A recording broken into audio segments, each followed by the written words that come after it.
Assalamualaikum warahmatullahi wabarakatuh. Perkenalkan, nama saya Alia dengan NIM 2304040048 dari Universitas Islam Negeri Palopo, Fakultas Ekonomi dan Bisnis Islam, Prodi Akuntansi Syariah.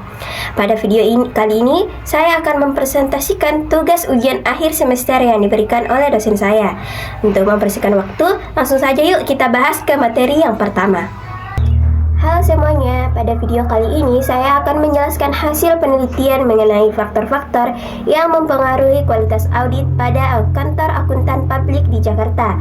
Nah, langsung saja yuk kita masuk ke materi yang pertama, yaitu penelitian ini fokus pada 3 faktor utama, yaitu independensi auditor, besarnya fee audit, dan pengalaman auditor. Sebanyak 44 auditor dari 5 KAP di Jakarta menjadi responden dalam penelitian ini. Metode yang digunakan adalah survei kuesioner dan analisis data dilakukan menggunakan regresi linear berganda melalui SPSS. Nah, yang pertama itu hasil utama penelitian.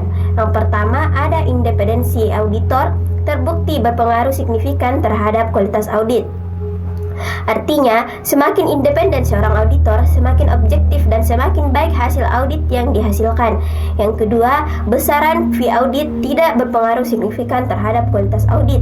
Jadi, besar atau kecilnya bayaran bukan menjadi penentu utama baik atau buruknya kualitas audit.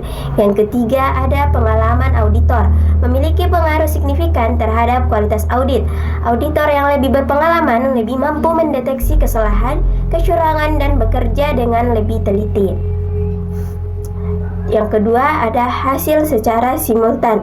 Secara bersama-sama, ketiga faktor tersebut, independensi, fee, dan pengalaman berpengaruh signifikan terhadap kualitas audit. Ini menunjukkan bahwa kualitas audit tidak ditentukan oleh suatu faktor saja, tetapi merupakan kombinasi beberapa aspek profesional auditor. Yang ketiga ada manfaat penelitian. Secara teoritis, penelitian ini memperkuat literatur terhadap faktor penentu kualitas audit. Secara praktis, hasilnya bisa menjadi masukan bagi kantor akuntan publik untuk menjaga independensi auditor, meningkatkan pelatihan dan pengalaman kerja, serta mengelola fee audit secara transparan dan adil. Yang keempat ada keterbatasan. Penelitian ini menggunakan teknik conveniencing sampling sehingga hasilnya terutama berlaku untuk auditor di Jakarta. Peneliti menyarankan penelitian lanjutan dengan cakupan wilayah lebih luas dan variabel tambahan seperti etika profesi atau tekanan anggaran waktu. Nah, itu saja yang bisa saya sampaikan pada materi ini. Adapun kesimpulan dari materi ini yaitu mengenai faktor-faktor yang mempengaruhi kualitas audit pada KAP Jakarta. Semoga bermanfaat untuk kalian yang sedang belajar audit. Selanjutnya kita masuk ke materi yang kedua, yaitu produk bank syariah, pemeriksaan syariah. Terdapat 4 pembahasan dalam materi kali ini, yaitu yang pertama ada produk penyaluran dana, meliputi jual beli atau mudharabah, salam, istisna, sewa atau jarah, dan bagi hasil musyarakah atau mudharabah.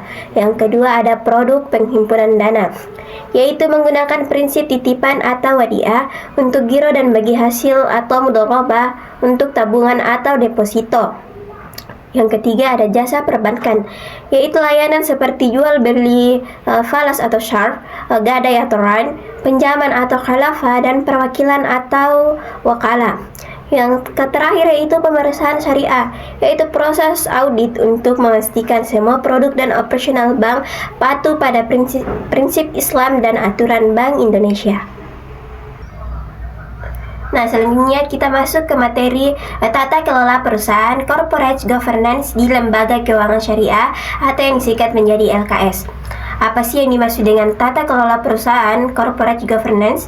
Yaitu sistem yang mengatur hak, proses, dan pengawasan dalam perusahaan untuk melindungi kepentingan seluruh pihak, pemilik, nasabah, karyawan. Nah, materi yang kedua ada standar tata kelola di LKS. Yang pertama ada Dewan Pengawas Syariah. Tugasnya yaitu mengawasi penerapan prinsip syariah. Yang kedua ada evaluasi syariah, pemeriksaan berskala atas kepatuhan syariah. Yang ketiga ada komite audit, menjamin laporan keuangan akurat. Yang keempat ada independensi DPS. DPS harus bebas dari pengaruh manajemen. Yang kelima ada tanggung jawab sosial. LKS wajib peduli lingkungan dan sosial. Yang keenam ada kode etik syariah, pedoman perilaku bagi seluruh karyawan dan auditor. Nah, adapun pembahasan yang ketiga yaitu lembaga pengawas LKS. Yang pertama ada Bank Indonesia atau yang disingkat menjadi BI, regulator dan pengawas bank syariah. Yang kedua ada Dewan Syariah Nasional atau DSN, mengeluarkan fatwa syariah. Yang ketiga ada Dewan Pengawas Syariah atau DPS, yaitu mengawasi bank agar patuh fatwa DSN. Nah, materi yang keempat ada 3 lapis audit di LKS. Yang pertama ada audit internal, dilakukan oleh auditor bank sendiri. Yang kedua ada audit eksternal, auditor independen dari luar. Yang ketiga ada audit syariah, memastikan transaksi sesuai syariah.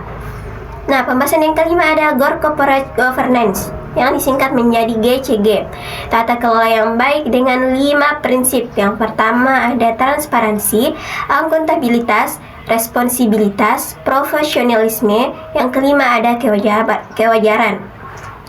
Pembahasan yang keenam ada pentingnya GCG di bank syariah. Yang pertama itu meningkatkan kepercayaan masyarakat, menjamin kepatuhan syariah, mendukung keberlangsungan usaha. Nah, materi selanjutnya yaitu peran DPS dalam GCG. Yang pertama itu ada directing, yaitu memberi arahan syariah. Yang kedua ada reviewing, meninjau implementasi fatwa. Yang ketiga ada supervising, mengawasi kepatuhan syariah. Yang keempat ada marketing, edukasi dan sosialisasi syariah kepada masyarakat. Nah, materi yang terakhir yaitu prosedur audit penilaian kesehatan bank syariah. Yang pertama itu ada prosedur audit. Apa sih yang dimaksud dengan prosedur audit? Prosedur audit adalah langkah-langkah yang dilakukan auditor untuk mengumpulkan dan mengevaluasi bukti audit guna memastikan laporan keuangan dan kegiatan bank sesuai ketentuan. Dalam laporan audit terdapat inspeksi, yaitu pemeriksaan dokumen atau aset secara langsung. Terus ada observasi, yaitu mengamati proses atau aktivitas yang dilakukan pihak bank.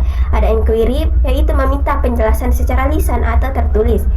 Terus ada konfirmasi, yaitu meminta bukti langsung dari pihak ketiga. Tracing, menelusuri transaksi dari awal ke laporan keuangan. Dan ada vouching, yaitu memeriksa keabsahan bukti transaksi. Terus ada counting, yaitu menghitung fisik aset, kas atau persediaan. Terus ada scanning, menelusuri data untuk menemukan kejanggalan. Terus ada pelaksanaan ulang, auditor mengulang perhitungan atau proses. Terus ada teknik komputer, menggunakan software audit. Nah, pembahasan yang kedua ada konsep kesehatan bank. Konsep kesehatan bank. Kesehatan bank adalah kemampuan untuk beroperasi secara normal, meliputi menghimpun dana masyarakat, mengelola dan menyalurkan dana. Yang ketiga, memenuhi kewajiban. Yang keempat, ada mematuhi prinsip kehati-hatian dan regulasi. Yang kelima, serta menjalankan prinsip syariah. Pembahasan yang ketiga yaitu peraturan Bank Indonesia atau yang disingkat menjadi BI. Bank Indonesia menetapkan aturan agar bank tetap sehat, antara lain yaitu menjaga modal, kualitas sehat, kualitas manajemen, likuiditas, rentabilitas atau laba, dan solvabilitas. BI juga melakukan pengawasan dan pemeriksaan terhadap bank. Pembahasan yang keempat ada penyimpangan. Penyimpangan adalah kondisi ketika bank tidak memenuhi ketentuan kesehatan. Jika terjadi penyimpangan, BI berwenang yang pertama itu meminta penambahan modal. Yang kedua itu mengganti manajemen, melakukan melakukan merger atau konsolidasi, terus menjual aset hingga mencabut izin usaha bank. Nah, pembahasan yang kelima ada penilaian tingkat kesehatan atau disingkat menjadi CAMEL. CAMEL adalah metode penilaian kesehatan bank berdasarkan 5 aspek. Yang pertama itu ada C atau kapital, yaitu kecukupan modal. Yang kedua ada A, aset quality, yaitu kualitas aset dan pembiayaan. Ada M, manajemen, kualitas pengelola bank. E, earnings, kemampuan menghasilkan laba. Ada L, liquidity, kemampuan memenuhi kewajiban jangka pendek. Penilaian dilakukan dengan bobot dan skor tertentu. Terus pembahasan yang ke-8 ada rasio keuangan bank syariah. CAR yaitu Capital Adequacy Ratio, rasio kecukupan modal bank untuk menutup risiko kerugian. CAR tinggi sama dengan bank lebih aman dan stabil. Terus ada FDR yaitu Financing to Deposit Ratio, yaitu mengukur beberapa efektif dana pihak ketiga disalurkan ke pembiayaan. Terus ada VDR ideal yaitu sama dengan penyaluran dana optimal. Ada NPF yaitu Non-Performing Financing, menunjukkan tingkat pembiayaan bermasalah. NPF tinggi sama dengan risiko dan kinerja bank memburuk. Terus ada BOPO yaitu biaya operasional terhadap pendapatan operasional, mengukur efisiensi operasional bank. BOPO rendah sama dengan bank lebih efisien dan laba meningkat. Terus ada ROA yaitu Return on Asset, mengukur kemampuan aset menghasilkan laba. ROA tinggi sama dengan penggunaan aset semakin efektif. Nah, adapun kesimpulan pada materi ini yaitu kesehatan bank syariah ditentukan oleh audit yang baik, penilaian kamil, dan analisis rasio keuangan untuk memastikan bank aman, efisien, dan patuh syariah. Nah, itu saja yang bisa saya sampaikan pada video kali ini.